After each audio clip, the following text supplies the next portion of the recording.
The Prime Minister's role is to defend the monarchy. The Prime Minister's role is not to interfere with the monarchy. And I think it's absolutely outrageous of Keir Starmer to say that Andrew should testify in Washington when we all know that he'd be absolutely fed to the wolves. Why does the Prime Minister not say that Peter Mandelson should testify? First this hour, we're going to consider the Prime Minister's intervention on Andrew Mountbatten-Windsor. These were the words Keir Starmer used. In terms of testifying, anybody who has information should be prepared to share that information in whatever form they're asked to do that. You can't be victim-centred if you're not prepared to do that. Well, let's speak to Tom Bower, a biographer of the former Prince's brother, the King, and also of Richard Branson. There are a number of references to him too in the Epstein files. The Virgin owner denies all wrongdoing. Good morning to you, Tom.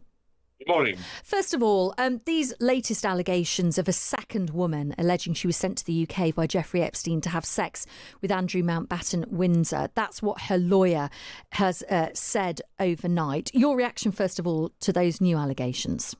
No, we don't know the veracity of these allegations. It could well be true, and the woman would quite rightly file a complaint. But, there's a gravy train in all this. It's extraordinary it should come out so late, years and years after the first allegations. So one can only say, let them be investigated. But there are far more important issues at the moment today about the fate of Andrew. Talk about those more important issues in your mind. Well, I was absolutely shocked by what the Prime Minister said overnight on his Far Eastern tour. Look, let's agree that Andrew has behaved appallingly. He clearly didn't tell the truth in the Newsnight interview. His behaviour to Virginia Giuffre was dreadful, and he has not behaved in any way other than absolutely disgracefully. But the King has acted properly by stripping him. It was unprecedented, and that should have been the end of it. The Prime Minister's role is to defend the monarchy. The Prime Minister's role is not to interfere with the monarchy.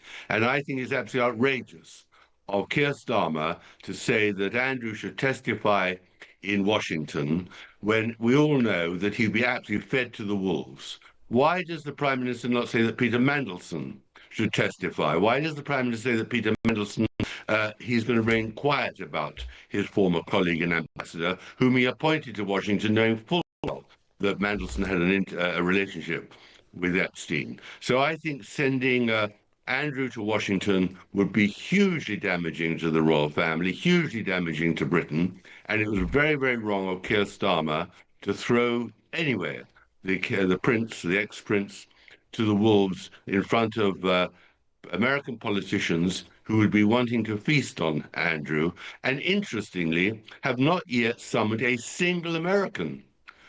That's what's so interesting. No Americans actually are testifying in Washington, but ex-Prince Andrew should. I mean, to be fair to the Prime Minister, the direct quote is, "I have always said anybody who has got information should be prepared to share that information in whatever form they're asked to do. You can't be victim-centred if you're not prepared to do that." If he's saying anyone, presumably he's also talking about Peter Mandelson. Yes, but he's not, because he actually, in the Sunday Times report, said, "I'm not going to talk about Peter Mandelson." But he did say anyone.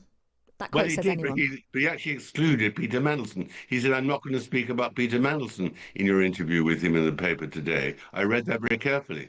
And in his victim-centred career, the Prime Minister has pursued veterans. Today, there are 80-year-old former soldiers being pursued by Keir Starmer, who formerly had protection for what they did in Northern Ireland 50 years ago on behalf of the British government. This victim-centred is always, interestingly, that it's never the culprit. So are you saying that you don't believe that Andrew Mountbatten-Windsor should speak to the US authorities in any capacity, privately or publicly? I do, because I think he can only lose, and the British monarchy can only lose. Look, he's done wrong. But isn't there a responsibility to the victims? Isn't there a responsibility to the victims here that anybody who knows any information, even if someone says, "Do you know what, this is probably not very useful, but let me tell you this," shouldn't everybody do that? He could do it in private, but you're talking about a public. It would be a bear garden. It would be like being in the Colosseum with the gladiators and the lions. We know very well what would happen to Andrew. He's completely incapable of giving testimony, and nor should he. Why haven't the Americans? Why doesn't the Prime Minister say that Richard Branson should testify, or Bill Gates, Well, or he Bill does. He says Clinton? anybody. I've just read you the quote. He says anybody who's got information should testify. Yes, but his job, his first job is to protect the monarchy. And we know very well that if Andrew was fed to the American lions, he'd be completely devoured, and it would be hugely embarrassing for Britain. It's absolutely, he could do it in private. Yeah. If they want, they can come to England and in private talk to him whatever he knows. And do you But you know, think? they've just released 3 million documents. They've released millions of other documents. There's no secret what Epstein did anymore. This isn't a matter of finding justice. This is a matter of having a spectacle in Washington. And Andrew should not be fed to those lions because the British monarchy is much more important than anything else. And it's wrong with the Prime Minister, in my view, to not protect the monarchy, but just feed them to the American politicians. But once again, the Prime Minister hasn't necessarily said he should speak publicly. He's just said he should speak to the authorities, so that could be in private. Do you think that No, the King... he said testify. Testify means in front of the committee where he's been invited. Do you think that the King should speak to Andrew privately and tell him that he should do this? Should a pressure be applied from the King? Now, I think exactly the opposite. I think the King should now, he's done the most unprecedented thing, stripped his younger brother of the titles and of his home and everything. There's nothing to be gained for Britain in allowing Andrew to go to Washington or encouraging him.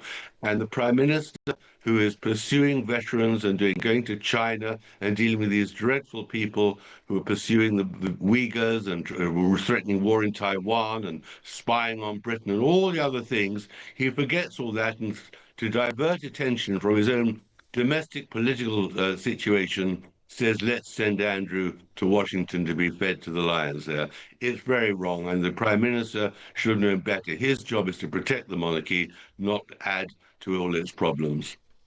Thank you very much for speaking to us this morning. That is Tom Bower, biographer of the King. Do you wonder what you're saying there about it would be embarrassing for Britain if Andrew was to testify in this way? I'm not sure if this would involve embarrassment for Britain in a more extreme way than Britain is already being embarrassed by Andrew and has been for several years now because of his defiance. One thing that Roya Nika, Sunday Times royal editor, one point that she makes in her piece today is about Andrew's sort of interference in any statements emerging from the palace over the last few years where references to victims were actually removed at his request. That's what she says in her writing, and which is something that emerged a while ago. But I'm just not sure that testifying equals greater embarrassment than what people are currently feeling and venting about Andrew right now. I also just wonder if whether the King would feel that now would be the time to make sure that Andrew moved out of Royal Lodge immediately. Obviously, he's been told he has to leave, but it hasn't happened yet, and we don't really know the timeline. Maybe whether the King would feel that now is the time to say, OK, you actually need to move now, and whether that pressure could be exerted. Forgive speculation as well, but it's just a thought that there is a chance that the Prime Minister's statement is endorsed by King Charles privately and has been coordinated. I do not know that, but I'm just floating the idea that there's no reason to, that wouldn't necessarily be the case. There is often collaboration and cooperation and coordination between Number 10 and the Palace.